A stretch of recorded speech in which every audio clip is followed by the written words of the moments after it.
जो प्रिंसिपल है of prevention of disease उसमें ना कुछ लिमिटेशंस होती हैं। तो हम लिमिटेशंस पढ़ रहे हैं यहाँ पे कि जब हम किसी डिजीज़ को क्योर करते हैं तो उसमें क्या क्या लिमिटेशन आती हैं। Limitations confronted while treating an infectious disease. पहली चीज़ तो अगर किसी को डिसऑर्डर हो गया या डिजीज़ हो गया है, ठीक है, तो उसमें कुछ डैमेज होगा जो हम रिकवर नहीं कर सकते।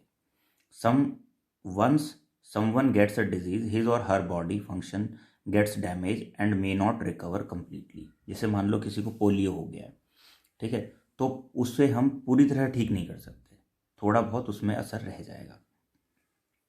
जो डिजीज़ का ट्रीटमेंट है उसमें टाइम लगता है, ऐसा नहीं कि एकदम से क्योर हो जाएगा। Treatment of disease take time. और अगर कोई पर्सन किसी सीवियर इन्फेक्टिशियस डिजीज से सफ़र कर रहा है, ठीक है, तो वो क्या है, उसे और लोगों में भी फैल सकता है। The person suffering from a infectious disease can serve as a medium for further spread of infection to other people.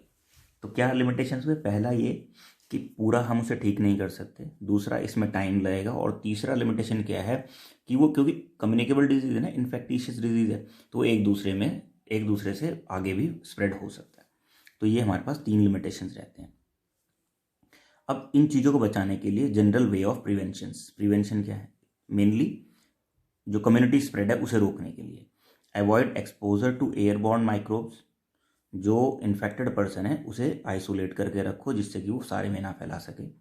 Avoid exposure to waterborne microbe. जो वाटरबॉर्न माइक्रोब्स हैं, ठीक है, जो वाटर के थ्रू फैलते हैं, कोशिश करो कि वाटर कॉन्टेमिनेट ना होने पाए उसकी वजह से, ठीक है। जब वो वाटर कॉन्टेमिनेट नहीं हो तो आगे स्प्रेड नहीं करेगा। Avoid vector borne infection. अगर कोई ऐसा है जिसको के लिए मतलब कोई ऐसा डिजीज़ है जिसके लिए कोई कैरियर है तो कोशिश करो उस कैरियर को ख़त्म कर दिया जाए। जैसे हम डेंगू की रोकथाम कैसे कर सकते हैं, जो मॉस्किटो है मॉस्किटो बाइट ना होने दें, यानी कि मॉस्किटो अपने एरिया में होने ही ना दें। तो हमने क्या किया, उसमें वेक्टर ख़त्म कर दिया, यानी कि जो मॉस्किटो उस डिजीज़ को लेके जा रहा है वो हमने ख़त्म कर दिया। तो ये हमारे पास जनरल प्रिवेंशंस हो सकते हैं। पहला, आइसोलेट करना पर्सन को। दूसरा क्या है, वाटर बॉर्न जो डिजीज़ है उसके लिए वाटर को कंटेमिनेट नहीं होने देना। और तीसरा क्या है, जो इन्फेक्शन कॉजिंग कैरियर है उस कैरियर को ख़त्म कर देना या फिर उसे कम कर देना।